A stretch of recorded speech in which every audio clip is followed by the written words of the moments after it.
Winter that wouldn't leave. In the town of Frostbrook, winter didn't arrive, it lingered, as though it had made a permanent home. Snow didn't dance across the streets or land in soft patches, it fell in quiet determination, blanketing rooftops, fences, and fields in a hushed white. Trees bowed under the weight of frost, and the frozen roads stretched endlessly, empty except for the crunch of a solitary passerby. At the far end of Elmwood Street, a yellow clapboard house seemed swallowed by the season. Its shutters sagged, paint peeling like old memories, and the porch swing hung still, as though the wind had forgotten to rock it. Inside, Nova Elkins sat in a chair too big for her small frame. Her red coat swallowed her tiny body. She wore it day and night, even with the fire burning. Laughter had left her long ago, replaced by the careful quiet of a 7-year-old who had learned to measure every sound. Nova's father, Daniel, had been a firefighter who ran toward danger while the world ran the other way, but he never returned from his last call. A wildfire, a fallen beam, an entire town mourned while Nova shrank inward, folding herself into silence. Her mother, Elise, once an art teacher who filled classrooms with color, now lay in a hospital bed after a car crash, her life reduced to slow, shallow breaths. And in the house, Mark Doyle, the man Nova was told to call Dad, moved through the rooms with a measured distance, tidy and cold. He wasn't cruel, not at first, just hollow, a stranger trying to inhabit a space that used to glow with warmth. 3 days before the fiercest blizzard hit, a knock echoed through the hall. 2 short raps, 1 long pause. Mark didn't stir from his chair. Nova, trembling with curiosity, opened the door herself. A man in a worn parka leaned slightly to the left, his gray-speckled beard and cold, weathered eyes softened by a gentle smile. "Nova," he said quietly, "do you remember me?" She blinked, unsure, but a faint tug of memory stirred.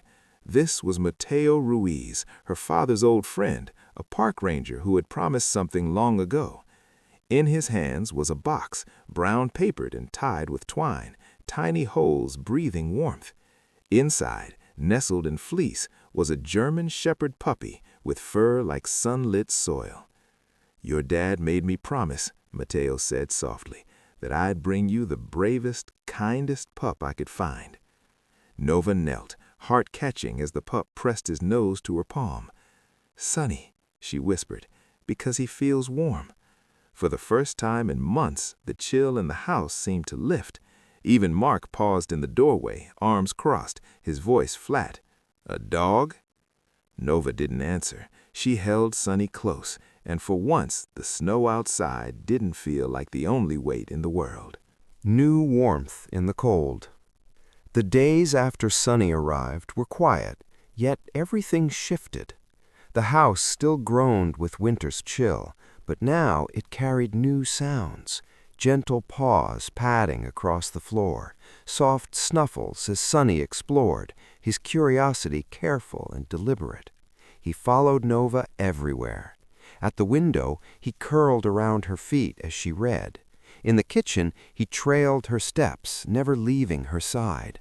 At night, when Mark snored in his chair, Nova would carry Sonny to her room, letting him sleep at the foot of her bed. Sonny didn't need words to comfort her. He simply existed, steady and loyal, a small anchor in the storm of her grief. Slowly, Nova began to speak again, though only to him.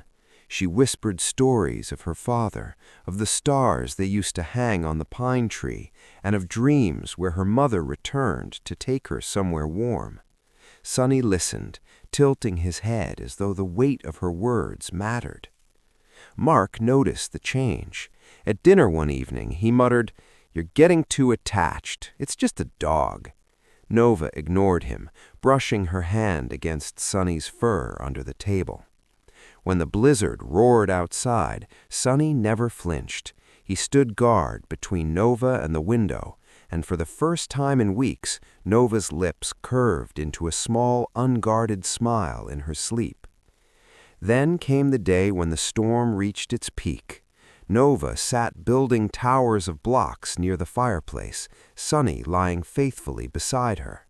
Mark returned, boots heavy, eyes narrowing at the sight of the dog. "No dogs in the house," he said, voice firm. Nova's heart sank, but Sunny didn't move. Calm, trusting, he looked at her as though he understood. Mark dragged him outside, leaving only a thin blanket for warmth. Nova waited until he was out of sight, then raced across the snow, small hands fumbling with the rope that finding what was lost. Nova stayed with Riley for nearly a week. Each morning, the sun cast soft gold across Riley's kitchen, glinting off mugs of cocoa as Nova wrapped her small hands around them for warmth. Sunny lay quietly at her feet, his head resting gently on her slippers, calm and watchful as always. Slowly, Nova's cheeks began to regain color, and though her voice remained soft, there was a spark behind her eyes, a quiet restlessness, a question she hadn't voiced aloud. One afternoon, while Riley met with a social worker, Nova stayed behind with Mrs. Hyler. The retired nurse moved through the kitchen with familiar ease, warming soup, humming old hymns, filling the house with a sense of steadiness. Nova lingered by the window, watching the snow melt in uneven patches across the yard, the wind still sharp but losing its bite. At last she asked, "Can I go home, just for a little while?" Mrs. Hyler paused, measuring her carefully. "Are you sure?"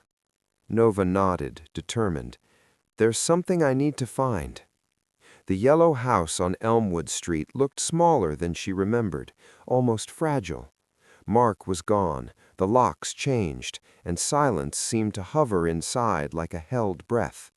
Nova climbed the stairs slowly, boots thudding softly against the worn wood, and made her way to the closet in the hallway. Her eyes turned to the attic hatch above it.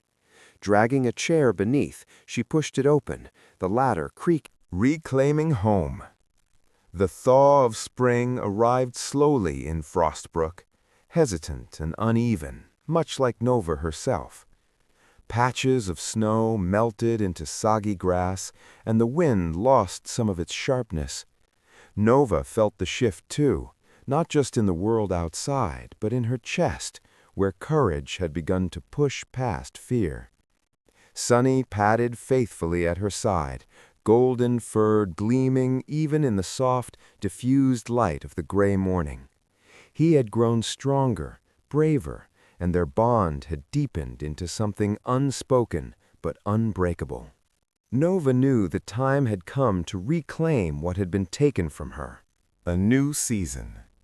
Spring in Frostbrook arrived gradually, like a promise kept in whispers rather than a sudden shout of warmth. Patches of snow receded into soft mud, crocuses and scilla pushed through, reaching for light, and the wind lost its bite. Nova walked through the yard of the yellow house at the end of Elmwood Street, Sunny padding loyally at her side. He had grown into a strong, golden-furred companion, no longer the fragile pup she had first held in her hands, but a steadfast presence.